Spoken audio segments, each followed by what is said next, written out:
Hello, good morning all. आज से हम शुरू करने जा रहे हैं बीकॉम फाइनल की प्रैक्टिकल सब्जेक्ट्स। ब्रीफली आपको बता दें कि बीकॉम फाइनल ईयर में आपको 3 प्रैक्टिकल सब्जेक्ट स्टडी करना है।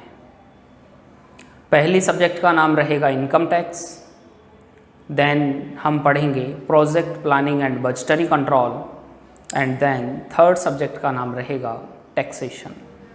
तो इस सेशन में हम टोटल 3 सब्जेक्ट स्टडी करेंगे। एक बार मैं नाम लिख देता हूँ।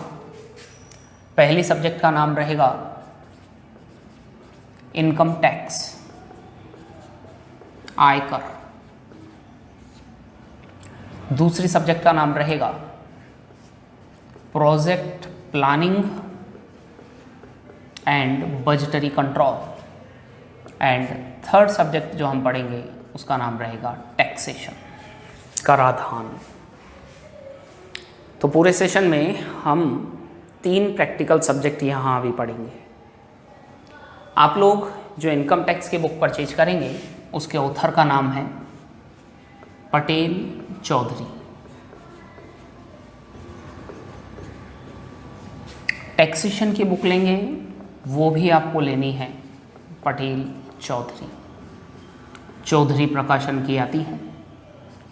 और साथ ही प्रोजेक्ट प्लानिंग बुक आपको लेनी है MR अग्रवाल। तो ये 3 प्रैक्टिकल सब्जेक्ट हम इस सेशन में पढ़ेंगे। सबसे पहला प्रैक्टिकल सब्जेक्ट हम स्टडी करेंगे इनकम टैक्स। दूसरा सब्जेक्ट हम पढ़ेंगे project planning and budgetary control, and then third subject पढ़ेंगे हम टैक्सेशन। अभी हाल फिलहाल आप इनकम टैक्स बुक परचेज कर सकते हैं पटेल चौधरी के नाम से। तो अब हम स्टार्ट करते हैं इनकम टैक्स।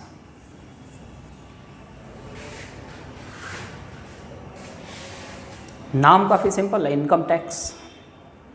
इसके मतलब की अगर हम बात करें तो मतलब भी सबको अपने आप ही समझ में आता है। आयकर, किस पर लगाया जाने वाला कर? आय पर। किस नाम से जाना जाएगा? आयकर के नाम से। तो बहुत सिंपल सा इसके डेफिनेशन भी हम दे सकते हैं। वह कर जो आय पर लगाया जाता है आयकर कहलाता है। Tax which is charged on income is known as income tax. आपने कोई भी इनकम कमाई हो, कैसे भी आपने पैसा कमाया हो, और हर एक प्राणी कुछ ना कुछ पैसा कमाता है। जो भी पैसा आपने कमाया उस पर जो टैक्स आपको देना है उसी को किस नाम से जाना जाता है? Income tax. तो इसको हम लिख के भी बात कर सकते हैं।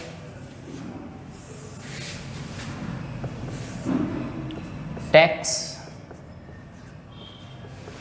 विच is charged on income is known as income tax. वह कर जो आय पर लगाया जाता है आयकर कहलाता है। भारत में आयकर लगाने के लिए आयकर अधिनियम 1961 अस्तित्व में है। क्या नाम है अधिनियम का? Income tax act 1961। जिस प्रकार कंपनी व्यवहारों के लिए कंपनी अधिनियम अस्तित्व में है, साझेदारी पार्टनरशिप ट्रांजैक्शंस के लिए पार्टनरशिप एक्ट एग्जिस्टेंस में है, ठीक उसी प्रकार income tax point of view से भारत में कौन सा अधिनियम प्रचलित है? Income tax act 1961। हम इस सेशन में इनकम टैक्स सब्जेक्ट में इसी अधिनियम का स्टडी करेंगे। पूरा इनकम टैक्स एक्ट अपने को यहाँ पर पढ़ना है, जिसमें टोटल 298 सेक्शंस हैं। कितनी सेक्शंस हैं? 298 धाराएं हैं और 14 अनुसूचियां हैं, शेड्यूल्स। कितनी? 40। इस अधिनियम में टोटल 298 धाराएं हैं और 14 अनुसूचियां हैं।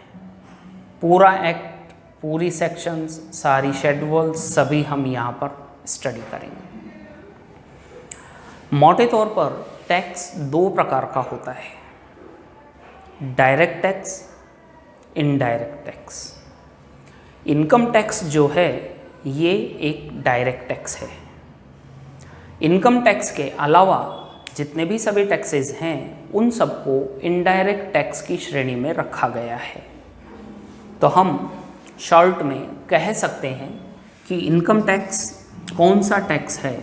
डायरेक्ट टैक्स है।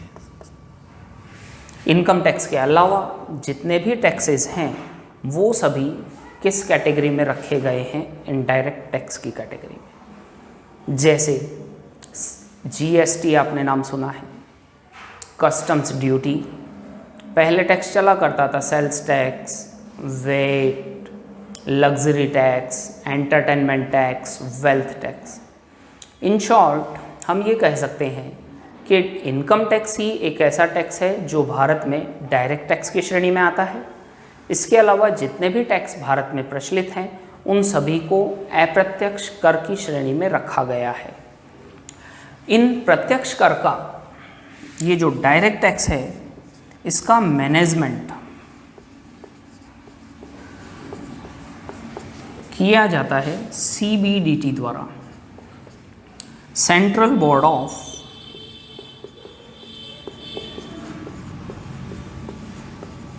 Direct taxes. एक केंद्रीय स्तर पर, सेंट्रल लेवल पर एक बड़े डिपार्टमेंट का गठन किया गया है जिसका नाम है CBDT, central board of direct taxes. ये डिपार्टमेंट ही डायरेक्ट टैक्स से रिलेटेड सभी व्यवहारों को मैनेज करता है। डायरेक्ट टैक्स या इनकम टैक्स से रिलेटेड सभी मैनेजमेंट, सभी प्रबंध, सभी व्यवस्थाएं कौन सा डिपार्टमेंट करता है? सीबीडीटी। तो ये है इनकम टैक्स का बेसिक इंट्रोडक्शन। पहले पॉइंट में इसका मतलब है कि वह कर जो आय पर लगाया जाता है आयकर कहलाता है। Tax which is charged on income is known as income tax. दूसरा पॉइंट, इसके लिए एक सेपरेट एक्ट बनाया हुआ है जो इनकम टैक्स एक्ट 1961 के नाम से जाना जाता है। इस एक्ट में टोटल कितनी सेक्शंस हैं? 291। कितनी शेड्यूल्स या अनुसूचियां हैं? 14। ये डायरेक्ट टैक्स है या इनडायरेक्ट टैक्स? तो कहेंगे डायरेक्ट टैक्स। डायरेक्ट टैक्स से रिलेटेड सभी व्यवहारों को कौन मैनेज करता है? CBDT, central board of direct taxes. तो ये इनकम टैक्स का बेसिक इंट्रोडक्शन। अभी नेक्स्ट हम बात करेंगे इनकम टैक्स से रिलेटेड शब्दावली, टर्मिनोलॉजी।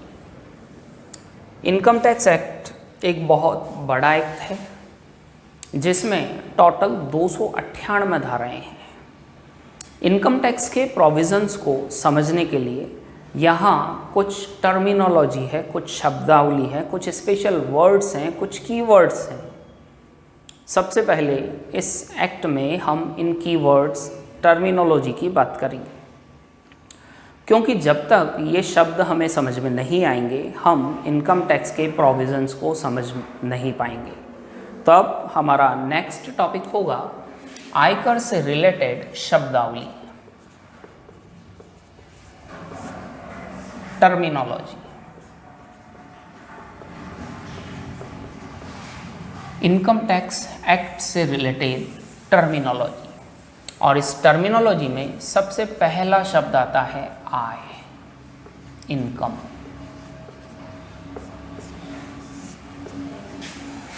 सबसे पहले हमने अभी बात करी थी इनकम टैक्स, आय पर लगाया जाने वाला कर आयकर कहलाता है। बट प्रॉब्लम है what is the meaning of income? आय से क्या आशय है?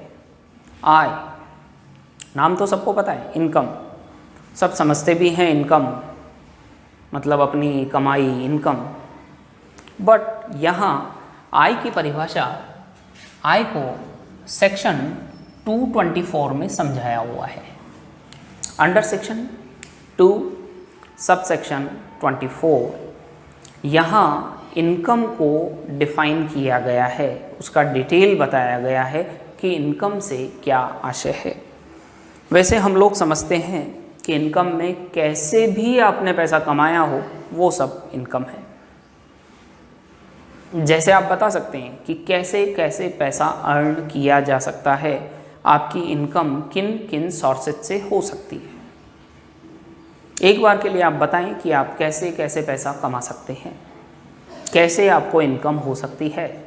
आफ्टर ग्रेजुएशन या आफ्टर एमकॉम आप लोग किस तरह से पैसा कमाएंगे, या भारत को देखें, देश विदेश को देखें, लोग कैसे कैसे पैसा कमाते हैं।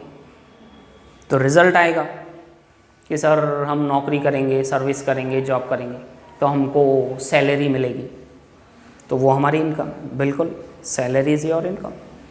और किस किस सोर्स से पैसा कमा सकते हैं कि सर हम बिज़नेस करेंगे, ठीक है, तो बिज़नेस करने से भी तो आपको प्रॉफिट होगा। सर मैं डॉक्टर, मैं लॉयर, मैं चार्टर्ड अकाउंटेंट बनूंगा, मेरा खुद का ऑफिस अलग से लगाऊंगा, तो बिल्कुल प्रोफेशनल इनकम भी आपकी हो सकती है। एनी हाउ कैसे भी आपने पैसा कमाया हो, उन सभी आइटम्स, उन सभी मदों को किस कैटेगरी में रखा गया है, इनकम की कैटेगरी में रखा गया है। और गैस करें कि और कैसे कैसे पैसा कमाया जा सकता है कि सर मेरे पास मकान है, मैं इस मकान को किराए पर दे दूंगा तो उससे मेरे को किराया मिलेगा, तो rent from let out house, तो मकान का किराया वो भी आपकी इनकम है। सर मेरे पास एक प्लॉट है, 10 लाख में मैंने ख़रीदा, इसको मैं 18 लाख में सेल करूँगा। 10 लाख में परचेज किया है, 18 लाख में मैं सेल करता हूँ, तो कितना प्रॉफिट हो गया? 8 लाख। तो ये 8 लाख भी आपका क्या है? इनकम है। आपके पास बहुत सारे पैसे थे, आपने उसको कहीं इन्वेस्ट कर दिया, किसी को उधार क्रेडिट पे दे दिया, तो उस पर आपको क्या मिला? Interest. That is also your income. आपने किसी कंपनी के शेयर्स खरीद लिए, तो शेयर पर आपको क्या इनकम होगा? डिविडेंड आपको मिला करेगा। कभी कभी कंपनीज बोनस शेयर्स भी इशू करती है। आप एग्रीकल्चर, खेती भी कर सकते हैं, खेती से भी आपको इनकम हो सकती है। आप कभी कभी लॉटरी से, कभी सट्टे या जुए से भी पैसा जीत सकते हैं। किसी भी बिजनेस से आप पैसा कमा सकते हैं, चाहे वो लीगल हो या इल्लीगल। आप अखबार में वर्ग पहेली आती है, क्रॉस वर्ड पजल, उसको भर के आपने भेजा, उसमें आपका विनिंग हुआ तो भी आपने पैसा जीता। विनिंग फ्रॉम प्लेइंग कार्ड्स, आप ताश के खेल से, कैसीनो वगैरह से, किसी भी तरह से आप पैसा कमाएं, उन सबको यहाँ इनकम की श्रेणी में रखा गया है। सेक्शन 27 भी यही कहती है कि इनकम इंक्लूड्स फॉलोइंग, इनकम में निम्न को शामिल किया गया है कि इनकम में ये आइटम इंक्लूड होते हैं। वो सभी नाम जो हमने अभी बात करी, इसके अलावा भी और भी कोई सोर्स हो सकता है। कुछ वर्ड्स हम यहाँ लिख रहे हैं कि जैसे आप कैसे कैसे इनकम कमा सकते हैं। आपको सैलरी से इनकम हो सकती है, या आप मजदूरी करते हैं तो वेजेस मिल सकता है, या फिर बिजनेस करते हैं तो बिजनेस प्रॉफिट, कोई प्रोफेशनल पर्सन्स आप हैं तो प्रोफेशनल इनकम हो सकती है, मकान किराए पर देते हैं तो रेंट फ्रॉम हाउस आपको हो सकता है, अदर रेंट भी हो सकता है। मशीन आपने किराए पर दे दी, कार किराए पर दे दी, एरोप्लेन आपने किराए पर दे दिया, एनीथिंग, कैसा भी किराया यहाँ हो सकता है। Profit on sale of assets. 10 lakh का प्लॉट था, 18 लाख में आपने इसको सेल कर दिया, तो 8 लाख रुपए का आपको फ़ायदा हुआ। That is also your profit. किसी को आपने पैसा उधार दिया तो उस पर आपको क्या मिला? इंटरेस्ट। शेयर्स वगैरह परचेज कर लिए हैं तो डिविडेंड। कभी कभी ये भी लग जाती है लॉटरी, कभी कभी इससे भी आप पैसा जीत जाते हैं। Winning from horse race, winning from crossword puzzle, winning from speculation, सट्टा, income from illegal business, income को यहाँ पर इनकम माना गया है, चाहे वो लीगल हो या इलीगल। एनी हाउ, चाहे आपने वैध व्यापार से पैसा कमाया हो या अवैध व्यापार से, सभी को यहाँ इनकम की कैटेगरी में रखा गया है। तो सेक्शन 224 कहती है कि किसी भी साधन से आपने अगर पैसा कमाया तो उसे इनकम की श्रेणी में रखा गया है। और जैसे कुछ उदाहरण यहाँ पर बताए गए हैं, सैलरी, उससे भी पैसा कमाया, बिजनेस करते हैं तो उससे पैसा कमाया, प्रोफेशनल पर्सन है तो भी इनकम होती है, जगह का किराया, मशीन, फर्नीचर, बिल्डिंग कुछ बेचा तो प्रॉफिट, इंटरेस्ट, डिविडेंड, कभी लॉटरी लग गई, कभी हॉर्स रेस से आपने पैसा जीता, कभी सट्टे से पैसा जीता, और कभी अवैध व्यापार से आपने पैसा कमाया। तो ये इनकम का मीनिंग अंडर सेक्शन 27। इनकम के लिए यहाँ एक सेक्शन और रिलेटेड है, यहाँ एक सेक्शन और है, सेक्शन 14।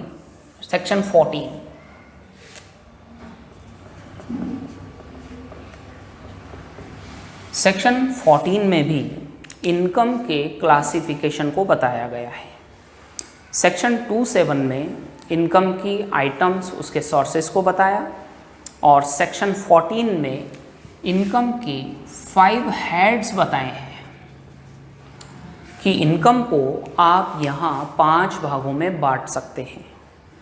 सेक्शन 14 में इनकम को मोटे तौर पर 5 हेड्स शीर्षक में क्लासिफाई किया गया है। वो पांचों हेड इस प्रकार है।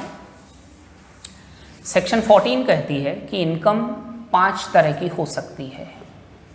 Income from salary, income from house property,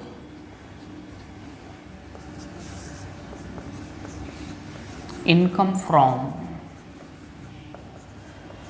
business and profession,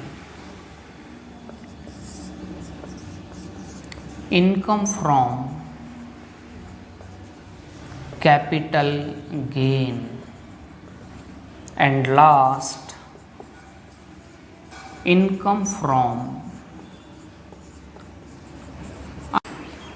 from other sources. तो टोटल 5 हेड यहाँ पर इनकम के बनाए गए हैं। सेक्शन 14 कहती है कि income are classified into following 5 heads. आपको भी कभी कोई भी पूछ ले कि इनकम कितने तरह की होती है, तो आपको यही जवाब देना है कि इनकम 5 तरह की होती है। Income from salary, income from house property, income from business and profession, income from capital gain, and income from other sources. Salary नाम आप सब जानते ही हैं, कोई भी जगह आप सर्विस जॉब करते हैं, वहाँ से आपको कुछ रेम्यूनरेशन मिला, that is salary. Income from house property, इसमें आएगा जगह को किराए पर देने से प्राप्त होने वाला किराया, हाउस रेंट। फालतू जगह थी, किराए पर दिया, उससे किराया मिला, तो दैट इज़ योर इनकम। कभी भी किराया आया तो आप कहेंगे कि वो हाउस प्रॉपर्टी हेड में इंक्लूड होगा। सर्विस करने से कभी आपको रेम्यूनरेशन मिला तो कहेंगे कि वो इनकम फ्रॉम सैलरी है। थर्ड, बिजनेस करने से या प्रोफेशन से आपको कोई इनकम हुआ। कैपिटल गेन में आता है कोई भी कैपिटल एसेट्स, उसको ट्रांसफ़र करने से होने वाला प्रॉफिट। कैपिटल एसेट्स के ट्रांसफ़र से कोई भी आपको प्रॉफिट हुआ, वो प्रॉफिट आपको इसमें इंक्लूड करना है। जैसे 10 लाख का प्लॉट था, उसको आपने 18 लाख में अभी सेल किया, तो आपको कितना प्रॉफिट हुआ, 8 लाख रुपीज़। तो ये 8 लाख रुपए के लिए आप कहेंगे कि that is your income from capital gain. और last, income from other sources. इस हेड में वो वाली इनकम आपको इंक्लूड करनी है जो ऊपर वाले चारों हेड में इंक्लूड नहीं होती। ऊपर चारों हेड में जो इनकम इंक्लूड नहीं होगी, उसके अलावा जो भी अदर इनकम्स बची उन सबको income from other sources head में रखा गया। सैलरी हेड में सैलरी, हाउस प्रॉपर्टी में मकान का किराया, बिजनेस एंड प्रोफेशन का प्रॉफिट, कैपिटल गेन में एसेट्स को सेल ट्रांसफ़र करने से होने वाला प्रॉफिट।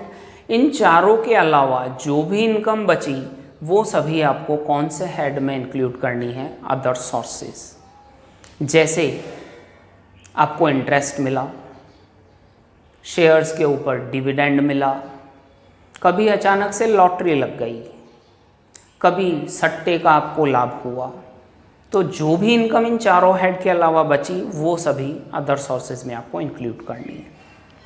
ट्यूशन पढ़ाते हैं उससे आपको इनकम हुई, एग्रीकल्चर खेती करते हैं उससे आपको इनकम हुई, या XYZ any income which is not covered under above 4 heads are included in income from other sources head. तो ये पहला वर्ड टर्मिनोलॉजी अपना अभी कंप्लीट हुआ, इनकम, आय। आय को यहाँ 2 सेक्शंस में डिफाइन किया है। एक तो सेक्शन 224, उसमें आइटम्स बताए हैं कि कौन कौन सी सोर्सेज होते हैं। देन सेक्शन 14 में इनकम के क्लासिफिकेशन को बताया है कि इनकम को मेज़र मोटे तौर पर कितने हेड में रखा गया है, 5 हेड में। तो ये पहला टर्मिनोलॉजी अपना अभी कंप्लीट होता है। देन सेकंड टर्मिनोलॉजी की हम बात करेंगे।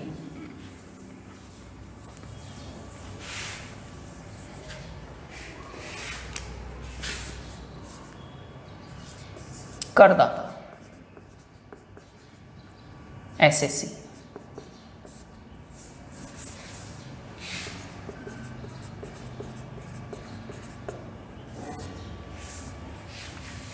करदाता, वैसे तो नाम से पता चल रहा है कि करदाता मतलब कर देने वाला। बिल्कुल, कोई भी पर्सन जो इस एक्ट के अंतर्गत कर चुकाने के लिए लाइबल है, दायी है, उसे यहाँ करदाता कहा गया है। तो इसकी डेफिनेशन हम कह सकते हैं अंडर सेक्शन 27, एनी पर्सन, कोई भी व्यक्ति, who is liable to pay any amount under this act। कोई भी पर्सन, कोई भी व्यक्ति जिसे इस अधिनियम के अंतर्गत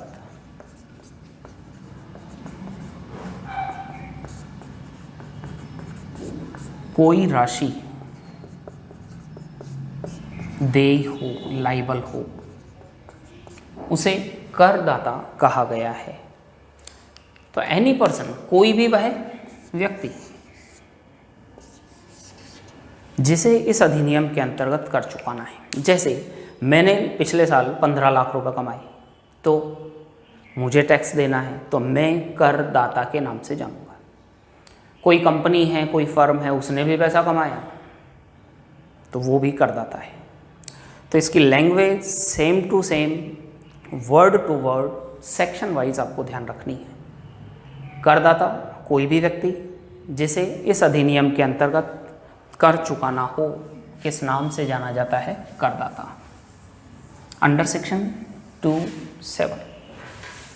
नेक्स्ट थर्ड टर्मिनोलॉजी आती है व्यक्ति, पर्सन। अभी करदाता की परिभाषा में आया था कोई भी व्यक्ति। व्यक्ति, what is the meaning of व्यक्ति? वैसे तो व्यक्ति का मतलब आप समझते हैं, हम, तुम, ये, वो, कोई भी मेल और फीमेल, महिला या पुरुष, वो व्यक्ति है।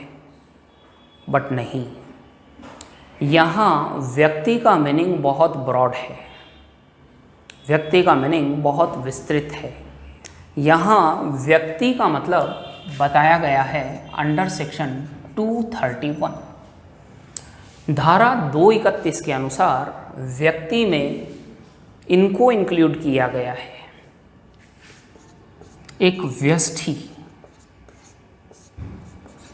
एन इंडिविजुअल, इसका मतलब होता है महिला या पुरुष। ध्यान दें, इनकम टैक्स में कभी भी महिला पुरुष का नाम आया तो उसे आप व्यष्टि के नाम से जानेंगे। इंडिविजुअल, इंडिविजुअल एक अकेला, मेल या फीमेल, ये तो व्यक्ति में आता है। साथ ही यहाँ व्यक्ति, पर्सन की परिभाषा में इनको और शामिल किया गया है। एक व्यक्ति, हिंदू अविभाजित परिवार, HUF, कंपनी, कोई भी फर्म,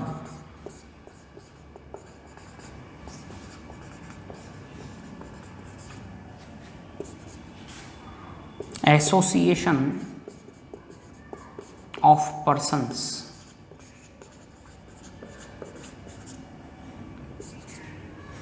बॉडी ऑफ इंडिविजुअल, स्थानीय सत्ता, लोकल अथॉरिटी। लोकल अथॉरिटी का मतलब होता है नगर पालिका, नगर निगम, कंटोनमेंट बोर्ड।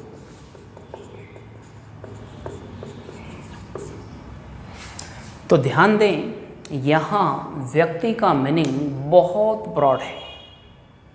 व्यक्ति में महिला पुरुष, व्यष्टि तो आता ही है, इसके अलावा व्यक्ति की परिभाषा में हिंदू अनडिवाइडेड फैमिली, एक कंपनी, एक फर्म, व्यक्तियों का समुदाय, body of individual, local authority जैसे नगर पालिका, नगर परिषद या नगर निगम या कंटोनमेंट बोर्ड, या कोई भी आर्टिफिशियल व्यक्ति, एनी आर्टिफिशियल पर्सन, लीगल होना चाहिए। कोई भी कृत्रिम कानूनी व्यक्ति, उसे भी यहाँ पर्सन की श्रेणी में शामिल किया गया है। तो अभी तक शब्दावली में 3 पॉइंट अपने कंप्लीट हुए। नेक्स्ट 4th पॉइंट आता है कर निर्धारण वर्ष, असेसमेंट ईयर।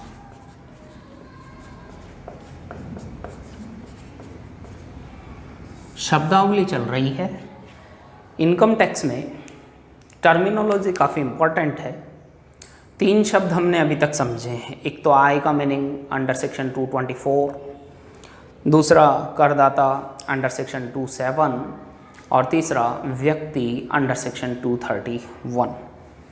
अभी हम बात कर रहे हैं असेसमेंट ईयर, कर निर्धारण वर्ष।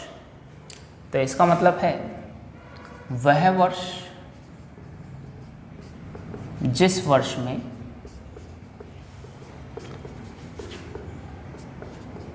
गत वर्ष की आय पर कर का निर्धारण किया जाए।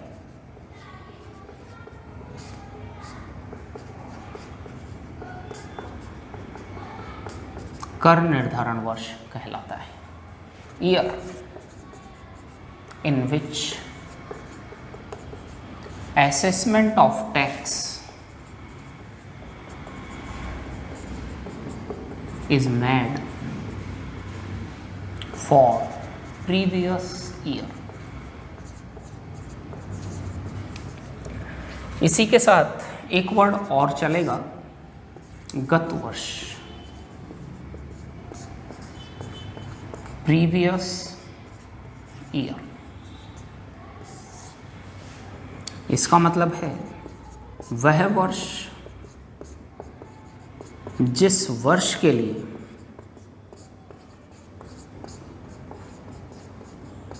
कर का निर्धारण किया जाना है,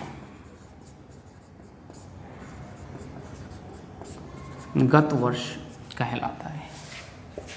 ईयर फॉर विच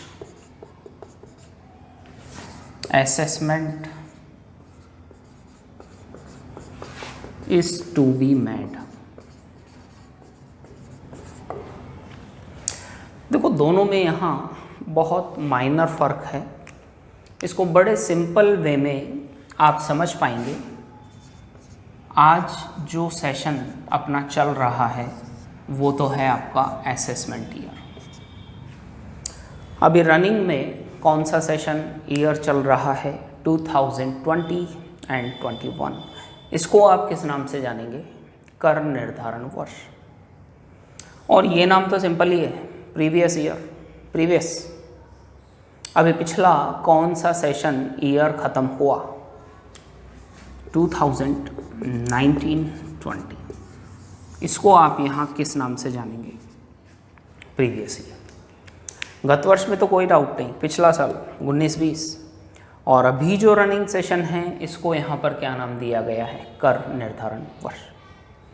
बट इसे आप इसकी लैंग्वेज में समझें कि ये लैंग्वेज क्या है। अभी पिछला सेशन ख़त्म हुआ 2019 एंड 20। एक सिंपल सी बात बताएं, 2019-20 कब से स्टार्ट हुआ, कब से ख़त्म हुआ? 1 अप्रैल 2019 से स्टार्ट हुआ, 31 मार्च 2020 को फिनिश हुआ। इन 12 महीने में आपने कुछ इनकम कमाई होगी। उस इनकम पर टैक्स का निर्धारण क्या आप उसी साल में कर सकते हैं? 1 अप्रैल को साल चालू हुआ 2019 में, ईयर एंड हुआ 31 मार्च 2020 को। तो क्या 31 मार्च 2020 को रात को 12 बजे तक आप अपना स्टेटमेंट, P&L, बैलेंस शीट सब बना लेंगे और उसी दिन रात को आप अपना इनकम टैक्स का पेमेंट कर देंगे? क्या इज इट पॉसिबल? नॉट। इस सेशन का टैक्स, इसका भी डिटर्मिनेशन होगा, असेसमेंट होगा, निर्धारण होगा नेक्स्ट ईयर में। तो नेक्स्ट ईयर कौन सा आ जाएगा? 2020। 1 अप्रैल 2020 से 31 मार्च 2021। तो नेक्स्ट ईयर जो आएगा उस वाले सेशन में आप क्या करेंगे? कर का निर्धारण करेंगे, टैक्स का असेसमेंट करेंगे। इसलिए इस 2020-21 को हमने यहाँ क्या नाम दिया है? कर निर्धारण वर्ष। क्योंकि इस वाले सेशन में हम कर का निर्धारण करेंगे। कौन से साल की इनकम के कर का निर्धारण करेंगे? पिछले साल की, प्रीवियस ईयर की, गत वर्ष की इनकम पर टैक्स का निर्धारण करेंगे। तो अभी इसकी लैंग्वेज आप समझ पाएंगे। वह वर्ष जिस वर्ष में गत वर्ष की आय पर कर का निर्धारण किया जाता है, कर का निर्धारण किया जाता है। वह वर्ष कौन से वर्ष की आय का? गत वर्ष की आय पर कर का निर्धारण किया जाता है। Year in which assessment of tax is made, इसमें टैक्स का असेसमेंट किया जाता है। For which? For previous year. इसलिए इस 2020-21 को हम यहाँ क्या नाम देंगे? Assessment year. अभी गत वर्ष, ये क्लियर समझ में आ रहा है। वह वर्ष जिस वर्ष के लिए कर का निर्धारण किया जाता है। यहाँ हम कर का निर्धारण कर रहे हैं कौन से साल के लिए? पिछले साल के लिए। तो नेचुरली 1920 को यहाँ आप किस नाम से जानेंगे? प्रीवियस ईयर के नाम से।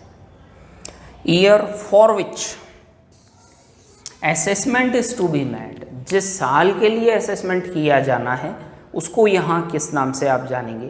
Previous year. जब आप नेक्स्ट ईयर आएंगे 21-22 में, तो 21-22 आपका हो जाएगा असेसमेंट ईयर, और उसका पिछला साल 2021 वो आपके लिए क्या हो जाएगा? Previous year. क्योंकि 21-22 में आप कौन से साल की इनकम पर टैक्स का निर्धारण करेंगे? पिछला साल 2021। ये इसी तरह से हर साल बढ़ता रहेगा। मान लो आप 2025-26 में चल रहे हैं, 2025-26, तो वो तो रहेगा असेसमेंट ईयर, और प्रीवियस ईयर नेचुरली 2024-25 आपका रहेगा। तो आई थिंक ये दोनों वर्ड आपको समझ में आ रहे हैं। एक का नाम है प्रीवियस ईयर, एक का नाम है असेसमेंट ईयर। नाम से ही पता लग रहा है वैसे, प्रीवियस मतलब प्रीवियस, पिछला वाला, जिस साल के टैक्स का असेसमेंट होना है, और जिस साल में टैक्स का असेसमेंट आप करेंगे, इस साल में ही हम टैक्स कैलकुलेट करेंगे। इसी साल का तो करना पॉसिबल नहीं है क्योंकि ये गोइंग ऑन है। इस साल में हम कौन से साल की इनकम पर टैक्स का निर्धारण करेंगे? पिछले साल वाली। इसलिए पिछले साल का नाम पिछला साल ही है, प्रीवियस ईयर ही है, और जो रनिंग सेशन है इसको यहाँ किस नाम से आप जानेंगे? असेसमेंट ईयर के नाम से। और आज की लास्ट टर्मिनोलॉजी आपके लिए रहेगी 6th पॉइंट, एग्रीकल्चर इनकम, कृषि आय। 5 पॉइंट कंप्लीट हो गए हैं। सबसे पहला था 6th पॉइंट रहेगा आपके लिए कृषि आय।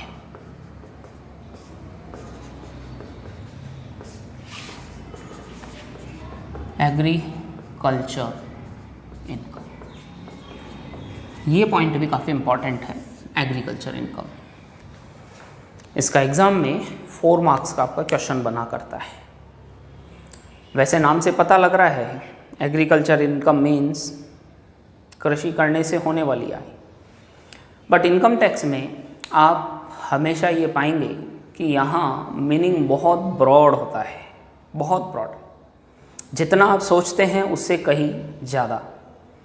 जैसे व्यक्ति में हमने क्या बात किया था? व्यक्ति, महिला पुरुष, बट नहीं, पर्सन बहुत ब्रॉड कैटेगरी था। उसमें company, firm, HUF, AOP, BOI, artificial person, municipality, बहुत सारे नाम वहाँ पर भी थे। ऐसे ही यहाँ एग्रीकल्चर इनकम में इसका मीनिंग बहुत ब्रॉड है, इसको हम समझते हैं। सबसे पहली बात, it is exempt from tax under section 10(1). India में अगर आपने एग्रीकल्चर किया, कृषि किया, खेती किया, आपको एग्रीकल्चर के नाम से कोई भी इनकम हुई, तो वो इनकम आपके लिए बिल्कुल एग्जेम्प्ट है। एग्जेम्प्ट बोले तो टैक्स फ्री है, आपको कोई भी टैक्स नहीं देना है इस वाली इनकम पर। आप अपना टैक्स बचा सकते हैं। आप खेती करो, कृषि करें, उससे जो भी इनकम होगी उस पर आपको टैक्स देने की ज़रूरत नहीं रहेगी। दूसरी बात, एग्रीकल्चर इनकम में क्या क्या इंक्लूड होता है? It includes following. Agriculture income यहाँ 3 तरह की बताई गई है। एक मतलब तो आपको पता है, कृषि करने से होने वाली आय, जो आपका मीनिंग है, जो आप समझ रहे हैं, कृषि करने से होने वाली आय। Income by doing agriculture work.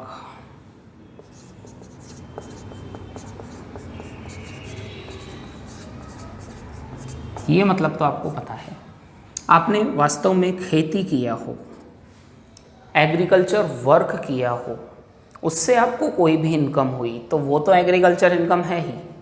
आपने अपने खेत में, फार्म में सीड्स वगैरह, बीज वगैरह उसमें डाले हो, आपने उसकी बुआई वगैरह की हो, पानी पिलाया हो, फसल हुई हो, उसको काट करके फिर मार्केट में आपने सेल किया हो, तो वो इनकम तो इसमें आती ही है। इसके अलावा भी 2 तरह की इनकम इसमें और आने वाली है। सेकंड, कृषि भूमि से लगे मकान की आय।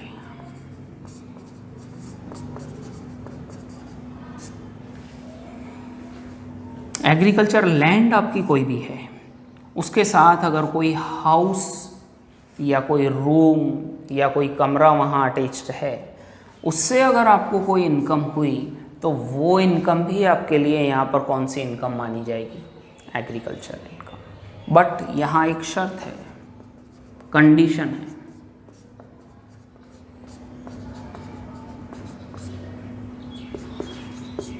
किराए पर नहीं उठाया गया हो।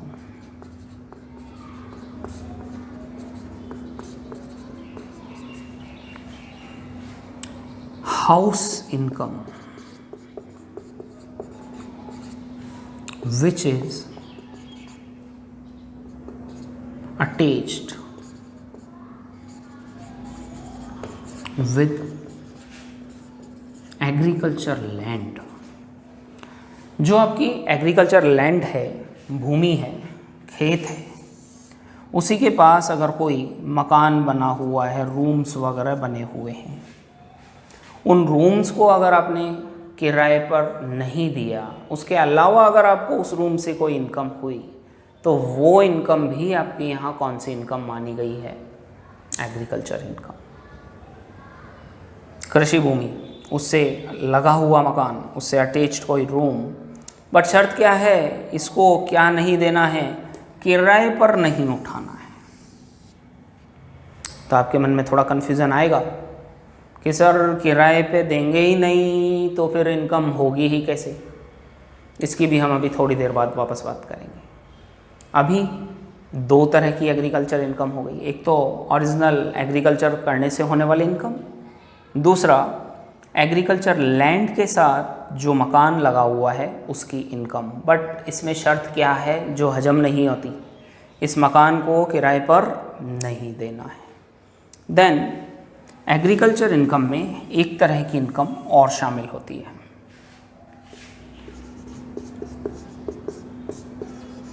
कृषि भूमि को